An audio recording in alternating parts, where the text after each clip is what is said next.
Minhas amigas e meus amigos, no último domingo, o povo brasileiro, mais uma vez, deu uma extraordinária demonstração do vigor da nossa democracia.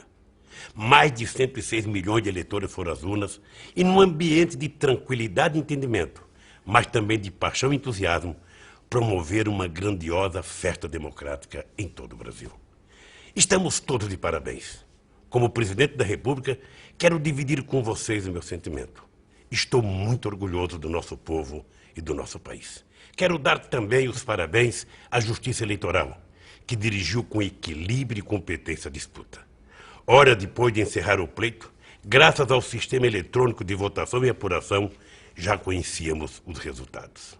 Minhas amigas e meus amigos, a festa democrática de domingo foi o coroamento de um processo eleitoral que mobilizou o país durante meses, no qual foram escolhidos não só a nova presidente, como também governadores, senadores, deputados estaduais, federais e distritais. Esse processo foi realizado sob o signo da liberdade. O povo pôde escolher seus dirigentes e representantes livremente. Também livremente, partidos e candidatos puderam expressar suas opiniões, defender suas ideias e criticar as propostas dos seus adversários. Foi assim, em meio a um amplo debate nas ruas, no trabalho, nas escolas, no rádio, na televisão e na internet, que cada cidadão e cada cidadã, sem qualquer tipo de coação, pôde avaliar candidatos e projetos, firmar convicções e amadurecer o seu voto. Nas urnas, falou o povo. Falou com voz clara, falou com convicção. Agora cabe a todos respeitar sua vontade.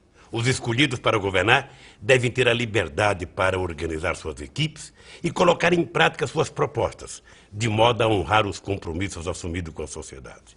Já aqueles a quem o povo colocou na oposição devem ter a liberdade de criticar e apontar os erros dos governantes para o que possam, em eleições futuras, se constituir como alternativa.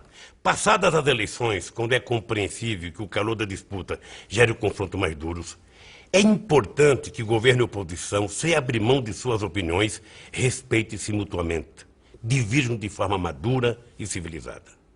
Como todos sabemos, o Brasil vive hoje um momento mágico de crescimento econômico, inclusão social, forte geração de emprego, distribuição de renda e redução das desigualdades regionais.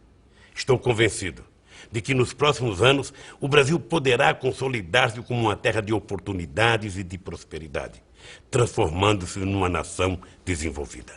Avançaremos mais rápido nessa direção se soubermos qualificar o debate político. Minhas amigas e meus amigos, quero dar os parabéns à companheira Dilma Rousseff.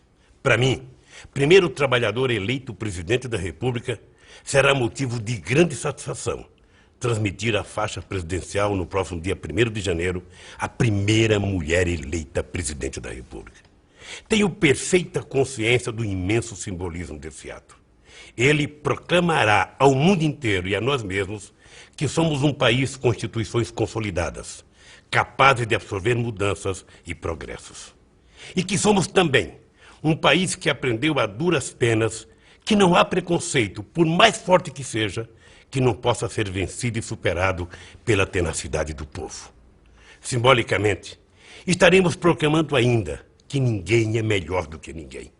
Não me importam as diferenças de origem social, de sexo, de sotaque ou de fortuna. Somos todos brasileiros. E todos devem ter oportunidades iguais, o direito a sonhar com dias melhores e o apoio para melhorar sua vida e a de sua família. Boa noite.